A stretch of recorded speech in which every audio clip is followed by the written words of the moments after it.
Us in the studio, Mr. Harold. Good morning. Good morning, Mario. I'm glad to be back. Yes, sir. Welcome Thanks for back. having us. How was your Christmas and New Year's? It was a little less people around, but it was good. It was nice. It was quiet.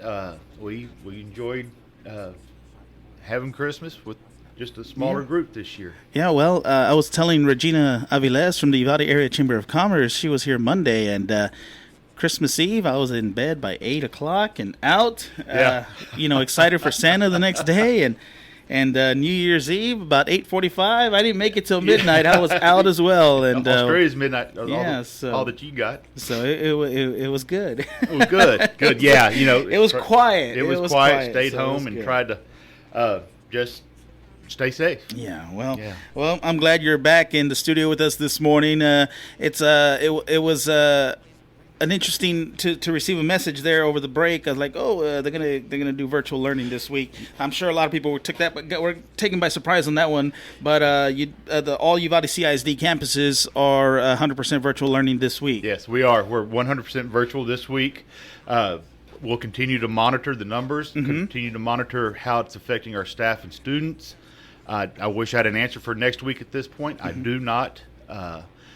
But we'll, like I said, continue to watch the numbers in the community. And again, we get notices daily from staff members and students as far as who is being quarantined, who has become infected with the virus, those things. So those all factor in. And like I said, I wish I had an answer for next week. But if we do go virtual next week, the meal kits will continue. The teachers will continue to teach from their classrooms best they can, unless they do contract the disease. But we'll just do our very best. I talked to TEA yesterday, let them know what we're doing, and they said, keep doing what is best for your community. And that's kind of what we're looking at, is what is best for our community, our kids, our teachers. I was real surprised to see the information that came out this week, and I think it's on the front page of the newspaper today. Yes, it was on the front page there. Uvalde made the news there. Yeah, right above the snow. Yeah, right. We made news all across the board there, really. As I'm looking at the Uvalde Health Authority page of the website here, we kind of remain at the same there, where it's still at 200 and. Well, no, this has changed. Okay, it just updated. Yes, at 7:34. This is good news. Okay, better news. I had already written out my report earlier, and we were still up in about 200, but now we are down, which is good. So we went from 226 cases to 195 cases. So there is a drop there. So that's some good news. That's good news. It's the trend we want to see. Yes, continue to go down. So yes, because we were nearing 300, I believe it was. Yeah, we were over the break. And that 2 week average, not the 2 week average, but the last positive in the 2 weeks is another number we look at, the new positives. Okay. And we're just under. We were 500 yesterday, and we're under that now. So that's good to see as well. Okay, well, good. All right. Well, real quick, we'll continue more about COVID, but talk to me about the scholarship that you offer. So, one thing I wanted to bring up today was, we went through Christmas, New Year break, so seniors, this becomes a very busy time for you and your family as we move into the spring semester. It's going to go by fast. It is, and I've received several notices. Students must be receiving their acceptance letters from their universities and colleges that they've applied to. So I just want to remind you, one, to sign up and apply for the superintendent scholarship that we do here in Uvalde, but also be very diligent and don't wait to the last minute about filling out all those forms, scholarship forms, applications, your FAFSA. As it comes up and through this semester, don't wait, don't put it off, because it will be a mountain of work if you do put it off.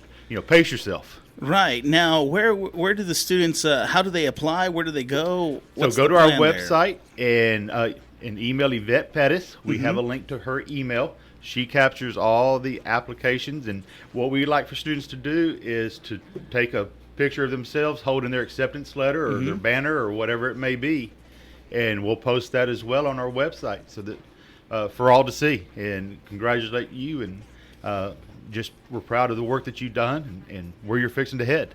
Well, good. We encourage the students to sign up. Parents, remind your student to do so. To do that if they haven't done it already. Right. So, Last year's winner, Ashton Nautabaum. I met with her yesterday. Gave her second semester check. Oh, nice. She's done very well in school, and I was very proud of her and her work. So, good. It's fun to meet with the students a semester later and see how they performed and their experience as well. Fantastic. Yeah. Well, joining us this morning, you have a guest. Who's our guest? guest? I have Julie Mize. She is working for the district in the capacity of kind of infectious control during this COVID time, and we're relying on her and her experience and her knowledge quite a bit in our decision making as we go forward. But I think she has some information about that and some words of wisdom as we move forward. All right. Well, Julie, come on over. How are you doing this morning? Good morning, Mario. I'm doing great. How are you? How was your Christmas and New Year?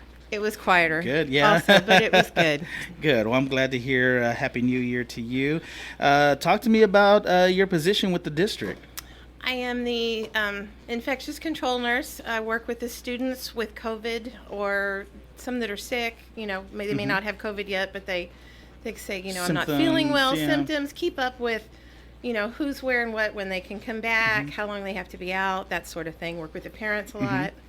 So it's been it's been interesting. It's been different. I don't know about fun. I enjoy my job, but, it's like a puzzle, putting all the pieces together, figuring out what's where. Well,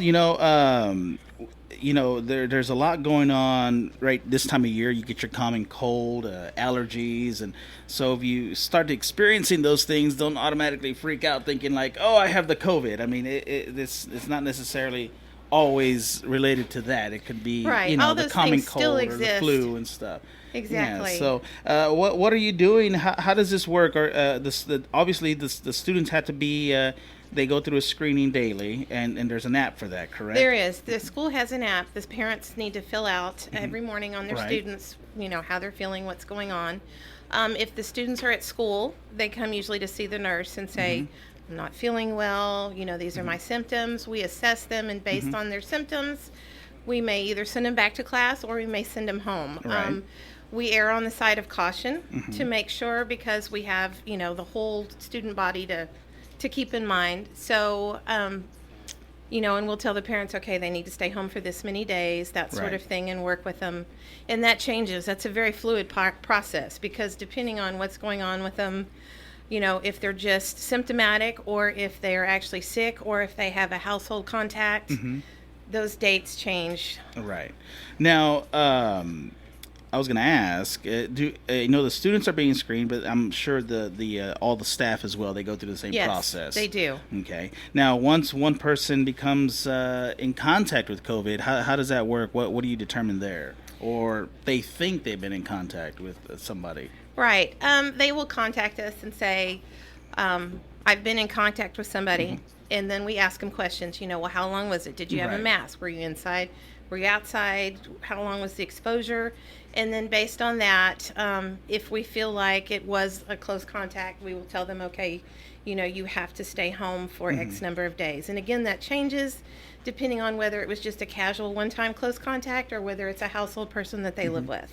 Okay. And so we give them the guidelines for that. Okay.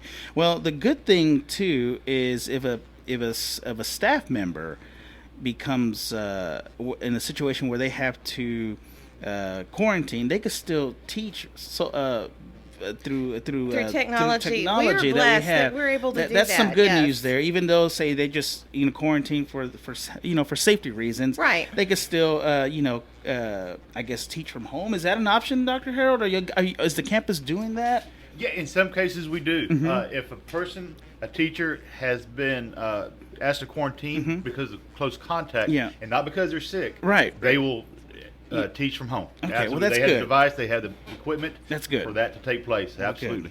Okay, well, great. All right. Well, if parents have any questions, Julie, where can they contact you? They can reach me at the high school at 591-2950, extension 6134. They can also email me at studentresults@uvaldecisd.net. Okay. And do you have anything coming up this week you would like to share with the parents or our listeners? Anything that you would like to share? Anything coming up this second semester that you guys are focusing on? We're just, as things change daily, like I said, it's a very fluid process with the WHO and CDC and TEA. We're doing a training this morning. The school nurses are at 9 on vaccinations and that sort of thing. I see. And also screenings. So, may have more information on that later. But basically, everybody just follow the Coyote Pact. Wear your mask, distance, wash your hands, hand sanitize, stay home if you have symptoms, keep us informed of what's going on. Right. People need to realize that they don't live in a bubble, that what they do and where they go and who they've been with, the ripple effect is huge sometimes. And we're just trying to keep everybody as safe and healthy as we can. Well, good. Well, I thank you for taking the time to talk to us this morning, Dr. Harold. So once again, just to recap, virtual learning is going on this week, and it's at 100%. You will be notifying the parents about next week. Absolutely, sure will. Okay. Yeah, absolutely. And Mario, we talked a lot about COVID this morning, but community and parents and students, just remember, there's a lot of good things going on as well. We've got basketball games going. I think baseball tryouts have started. Soccer is at the Northeast tournament this week. So outside of the school day, there are activities still going on. Good. That we've kept the students safe and working out in a safe environment, so we can go out and still participate in lots of extracurricular activities. So there's still lots of fun going on. Well, great. I thank you both for taking the time to talk to us this morning. We look forward to next week. Thank you so much. Yeah, absolutely. Thank you, All Mario. right. It's Coyote Country 104.9 FM.